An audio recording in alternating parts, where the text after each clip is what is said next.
welcome to this video. My name is T. If you're new here, I really do hope everyone's day is going well. Happy Black History Month, everyone. As many of you know, every single February, Netflix's Strong Black Lead campaign comes out with a plethora of awesome movies, new and old, and this year on the roster for new movies was the highly anticipated Malcolm and Marie, starring our beloved Zendaya and John David Washington. Y'all have never requested a video this much, ever. And I think it's because y'all just want to talk. Y'all just want to chop it up and try to make a little bit of sense out of all of this because you stressed. I'm stressed, you stressed, we stressed. Malcolm and Marie is an intimate drama about a couple who on what should have been one of the most exciting nights of their lives reaches an emotional breaking point in a night-long argument about...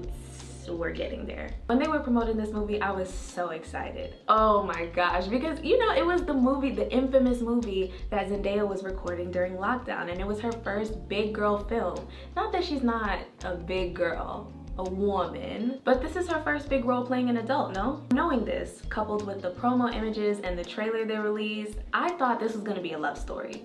I thought this was going to be a real adult, grown-up love story, especially since it was rated R. I'm thinking, we gonna see a little sex.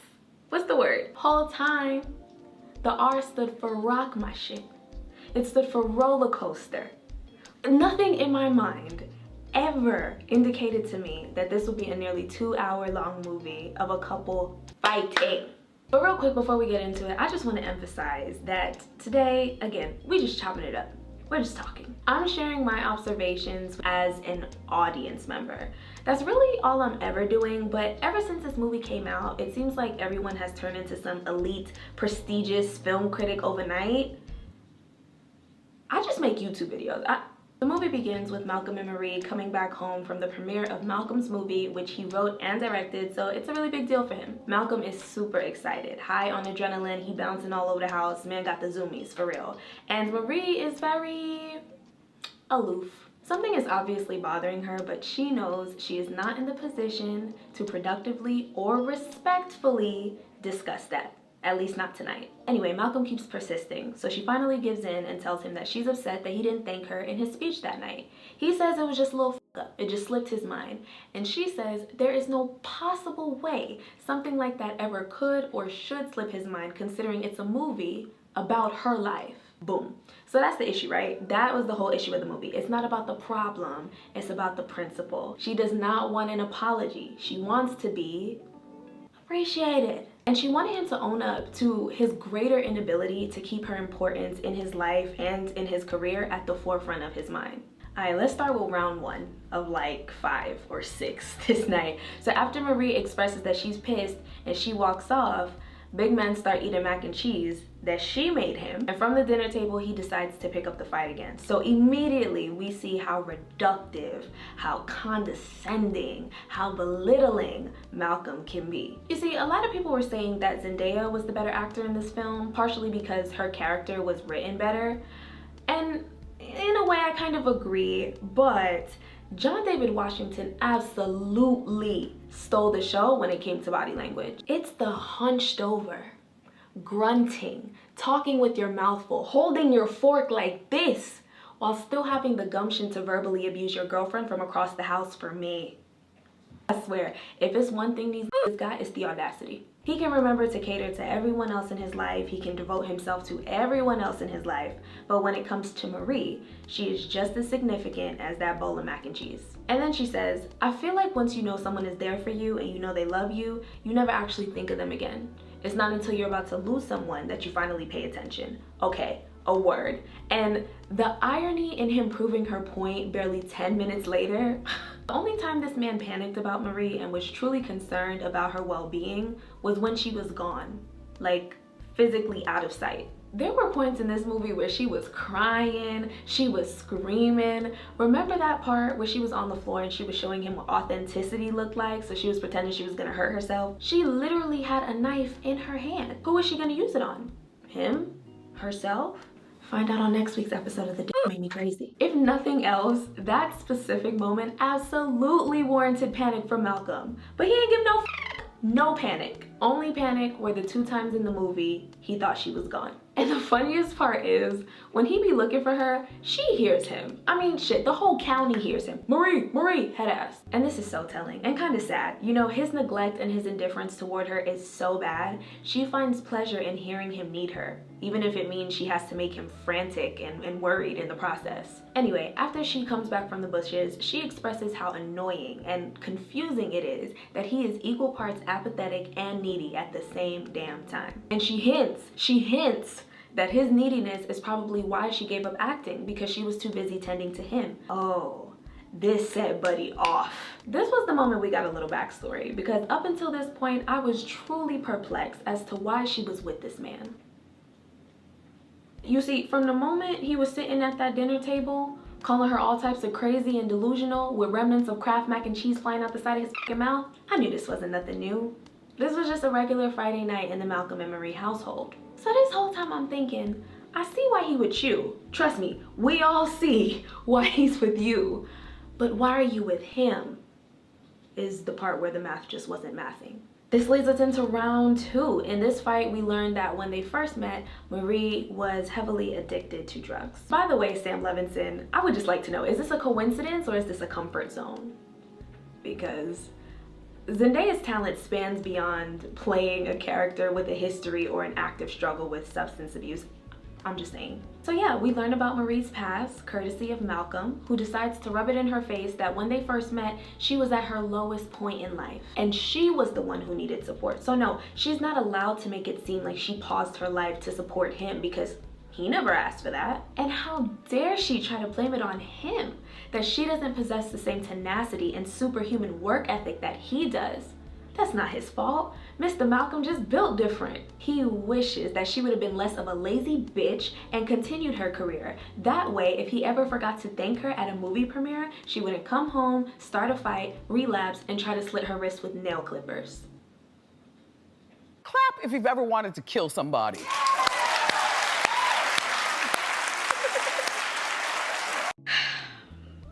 Here's the thing about Malcolm. People like Malcolm, partners like Malcolm, they all have the same telltale traits. One of them being, they are amazing arguers. Oh my gosh. Problem solving? Not so much. Effective communication skills? You can forget about that shit.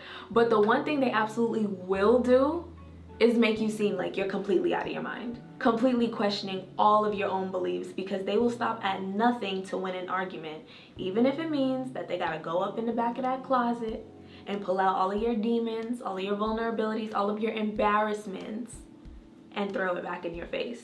I'm not triggered this time. I know I'd be triggered in like every other video, but not this time. I'm really not. It's just, I see you. We see you. So for all of the Malcolms of real life, just know that you are seen. So there's our answer. Why the hell was Marie with him? Because he low-key saved her life. So naturally, she feels indebted to him. But she wasn't denying that he did all of that stuff for her. So you see all of that, I was there for you. I supported you even when you went and f***ed my friends, but you couldn't f*** me for half a year. I was the one who stood by you. That was so unnecessary, because she was there.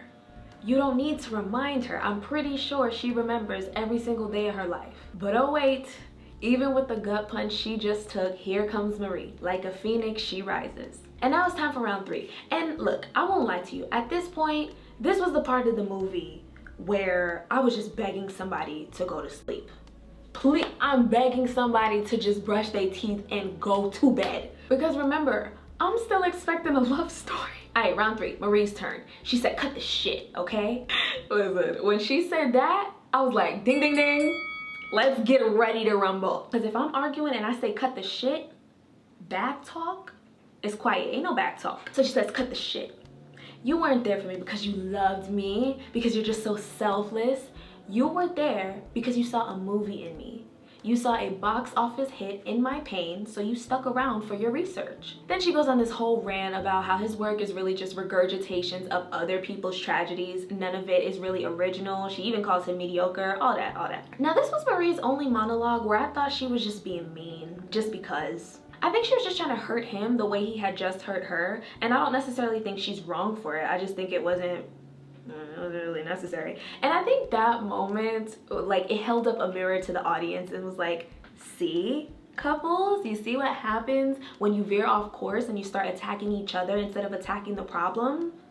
This is what you look like. Goofy. But this part also proved how much more emotionally mature she is than him. Because even with all of the bad shit she probably knows about him and how justified she was to throw it back in his face the way he just threw it in hers, I mean, tit for tat, but you know what I mean? The worst she said was that he was mediocre, which still stung, but just compare that to what he said shortly after. Round 4. Marie is in the bathtub, which I'm thinking again, you're getting ready to go to bed, right? So she's in the bathtub trying to calm down. Here this come. What did you, no. I don't know exactly how that's problematic what I just did, but I know it is, so let's do it again. Marie is in the bathtub trying to calm down. Here this man come. What did you mean by mediocre? He goes in the bathroom and decides to tell her a list of reasons why this movie could not possibly have been based on her. How? Because in the movie, the main character's walk was actually taken from his ex-girlfriend Jess, who he also went bike riding with in Brooklyn. Because he dated a girl named Leah, who he once found unconscious with a needle in her arm. And that note about the main character coming quick, oh, that was Kiki. Kiki from St. Louis, who he f***ed in a heart-shaped bathtub in the penthouse suite of a Marriott.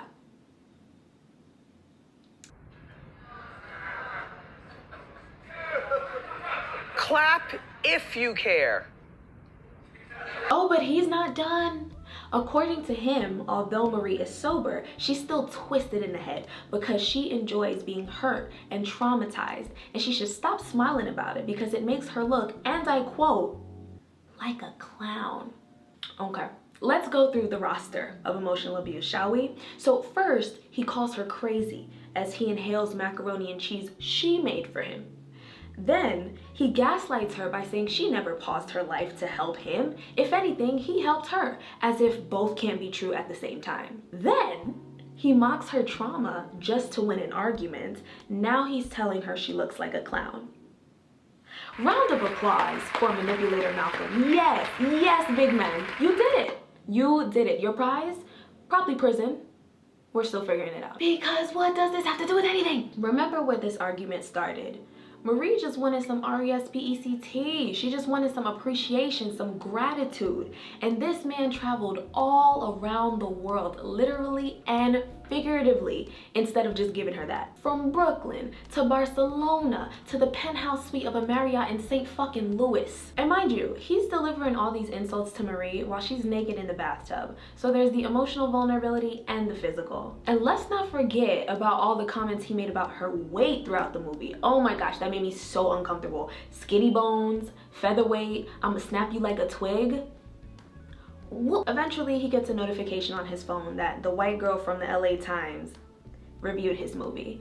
And because of the angle she's critiquing it from, which was that his movie was a commentary about the horrors of the healthcare system's treatment towards women of color, he was pissed. He doesn't want his film to be about race. He wants it to be considered a great film by a great filmmaker whose greatness has nothing to do with his race. Okay.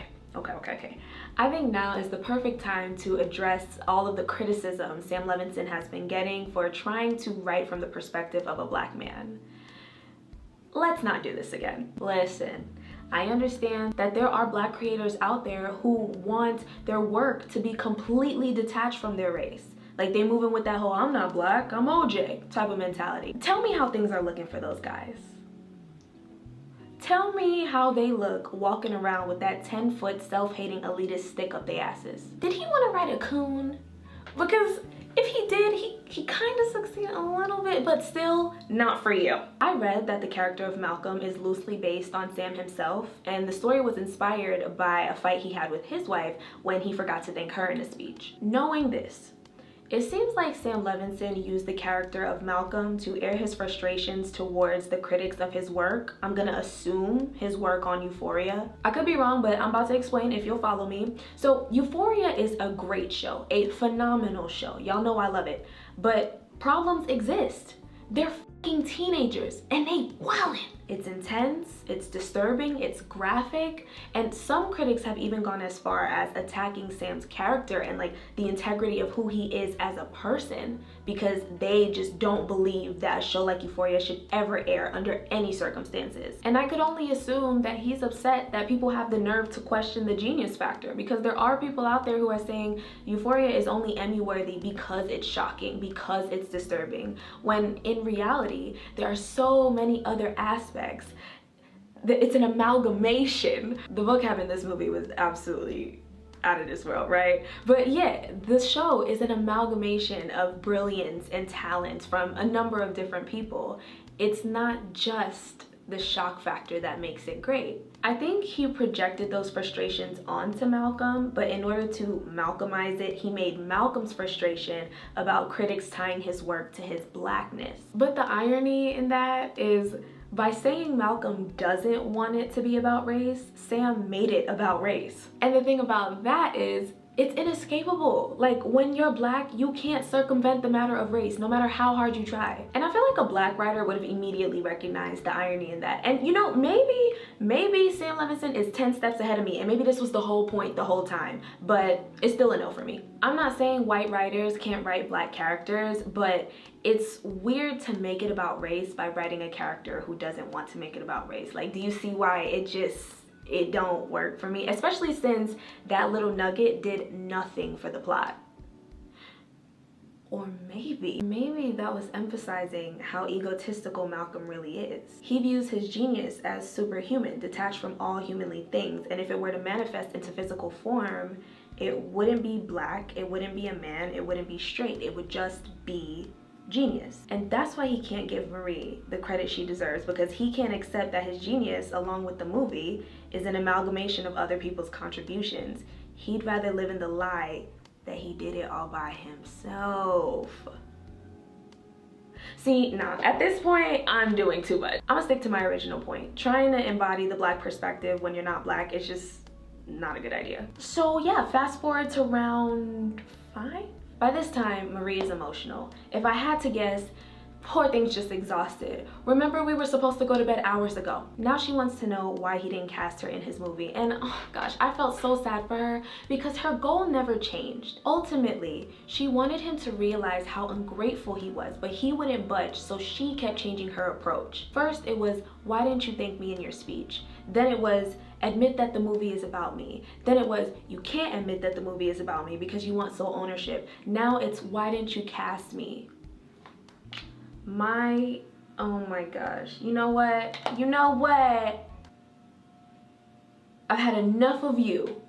You know what I mean? Like, the way this little fucking nose ring embarrasses me in front of company all the time, this is a sign. I just need to stop being and get my nose pierced. And now that she's run out of energy from fighting all night, she's starting to reckon with why this situation put such a pit in her stomach to begin with. I think when they first fell in love, Marie was like, wow, this man is it. He is the yin to my yang. He is going to be the person to elevate my life and my career because he's going to intertwine them. So as time went on, she poured all of herself. Like, she poured her support and her love into him as a partner, and her life, her experiences, her trauma, all her business into the movie as a muse. And she was happy to do so because she loves him. And again, he low-key saved her life. And this was supposed to be a collaborative effort. He already didn't cast her for it, even though she would have bodied that role, as we all saw.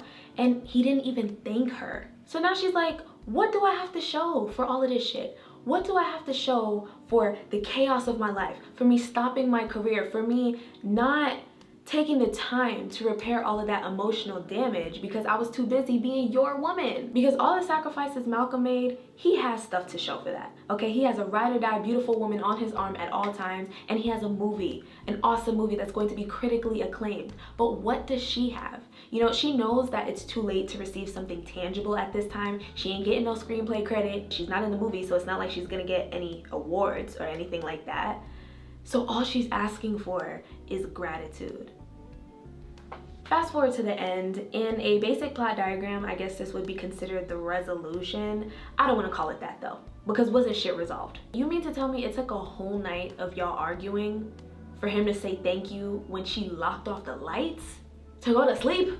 But now that everyone is a little bit calmer, Marie gets the final word and she just shares her piece in a very, very cute monologue. But the best and worst part about this, best part being, I guess it's realistic, some couples actually do go through this, worst part being it's pathetic, was that it didn't end with a breakup.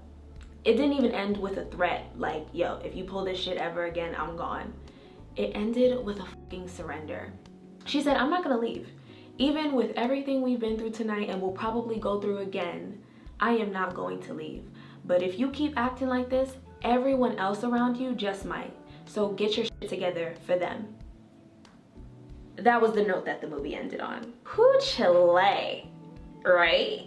All in all, I think this was a good movie. You know what? I think this was a great movie. I just love hit movies that everybody is watching and talking about at the same time. Everybody's sharing their unwanted, unsolicited opinion. Well, my opinions were solicited, okay? Y'all was blowing me the fuck up. Ultimately, I think the acting was phenomenal. I think the writing, aside from the part that I critiqued, was phenomenal. I loved the black and white picture. I love that both actors were producers. Again, I am willing to die on the hill that works are just better when the stars also play a role in creation. What else did I love? Written by Sam Levinson, Zendaya starred in it, music by Labyrinth, outfits by La Roche. Listen, Zendaya said no new friends. Also, did y'all peep that Kid Cudi was a producer? Well done, everyone. I really enjoyed myself and I hope you did too. Thank you for watching, especially if you made it all the way to the end. This past week was a bit of a tough one for me. I was I'm going to be tomorrow. By the time you see this, I would have been a keynote speaker at an activism conference, specifically SGAC's Orca conference at the University of Alabama at Birmingham. Yes, me, little old me, was a keynote speaker. Lego. So thank you in advance to everyone who was in attendance. And yeah, that's why I've been a little slow on uploads lately, because I had a big project that I was working on. But hopefully now that the event has passed, I can get back to, you know, more active, more, what's the word I'm looking for? I just need to pick up productivity again. So hopefully I can get back to that. Any other updates? Oh, the eyeshadow, like the whole excitement, chaos with the eyeshadow thing is done off after this video. It's done. I was so exhausted when I sat down to film this video because I was too busy putting all my energy into blending and cut creasing, and we're going back to the wing liner, and that's just that. Be sure to leave your thoughts and your comments down below. Give me a thumbs up or a thumbs down, however you're feeling today. However you're feeling today.